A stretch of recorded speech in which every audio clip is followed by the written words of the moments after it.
Today, I am reviewing the MINISFORUM NAB6 Lite Mini PC.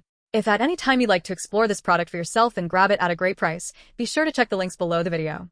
If you have been looking for a way to declutter your desk without sacrificing the processing power you need for a heavy workday, you have probably stumbled across the MINISFORUM NAB6 Lite.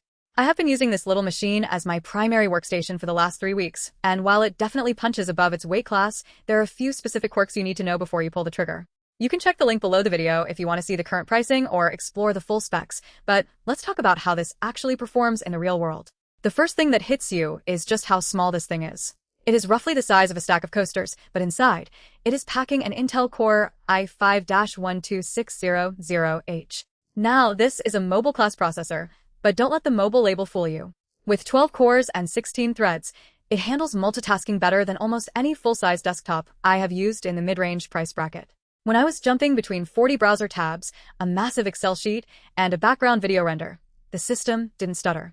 It stayed snappy, and for a dedicated office machine or a home server, it feels very capable. One of the biggest selling points here is the quad-screen support. Having 2 HDMI ports and 2 USB-C ports all capable of 4K at 60 Hz is a huge deal if you are a data analyst or a developer who needs real estate. I hooked this up to 3 monitors, and it managed the display output without any lag. However, there is a catch. If you plan on using those USB-C ports for display, make sure your cables are actually rated for video output. I wasted 20 minutes trying to figure out why my third monitor wasn't working, only to realize I was using a standard charging cable. Now let's talk about the build and the cooling. MINISFORUM chose a design that prioritizes airflow, which is smart because the 12600H can get warm under load. During my stress tests, the fan did kick in, and it is definitely audible in a quiet room. It is not a jet engine, but it is a distinct whir that you will notice if the PC is sitting right next to your keyboard.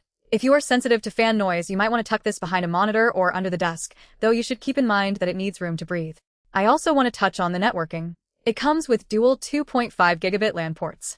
For the average person just browsing the web, this is overkill, but for anyone looking to build a custom software router, a home firewall, or a media server, this is a fantastic feature. I set this up briefly as a local file server, and the transfer speeds were consistently high. It is a very niche inclusion for a general-purpose PC, but it adds a layer of versatility that justifies the cost for power users. When you look at the internal specs, you get 16 gigabytes of RAM and a 1 terabyte PCIe 4.0 SSD out of the box. This is the sweet spot for most users. Everything loads instantly, and the boot times are negligible. If you ever feel like you need more, the chassis is surprisingly easy to open. You can bump the RAM up to 64 gigabytes if you are doing heavy virtualization or video editing, and there is even space for a 2.5-inch SATA drive if you have an old hard drive lying around that you want to use for mass storage. However, it is not all perfect. The biggest disappointment for me is the graphics performance. Even though it is an i5, it is running on Intel Iris Xe integrated graphics. This is perfectly fine for office work, media consumption, and even some light photo editing, but do not buy this expecting to play modern AAA games. If you try to push this for gaming, you will be disappointed. It is strictly a productivity machine. If you are looking for something to handle gaming, you would be much better off looking for a unit with a dedicated GPU or one of the newer Ryzen-based minis with better RDNA graphics. Another thing to consider is the power adapter. It is a bit bulky compared to the size of the PC itself. While the unit looks clean on a desk, you are still going to have to deal with a fairly chunky brick and a thick power cable. It is a minor gripe, but it does take away slightly from the minimalist aesthetic. So, who is this actually for? I think this is a perfect fit for office professionals, students who need a reliable machine for research and writing, or tech enthusiasts who want a low-power home server. It is a space saver that performs like a much larger machine. On the flip side, if you are a gamer or you do heavy 3D rendering, this is not the right tool for the job. You are paying for efficiency and connectivity, not raw graphical horsepower. I found the value proposition here to be quite strong. You are getting a legitimate, high-performance processor and a very well-connected I/O array for a price that is usually lower than building a custom desktop with these exact specs. You can check the link below the video to see the current pricing and see if it fits your budget.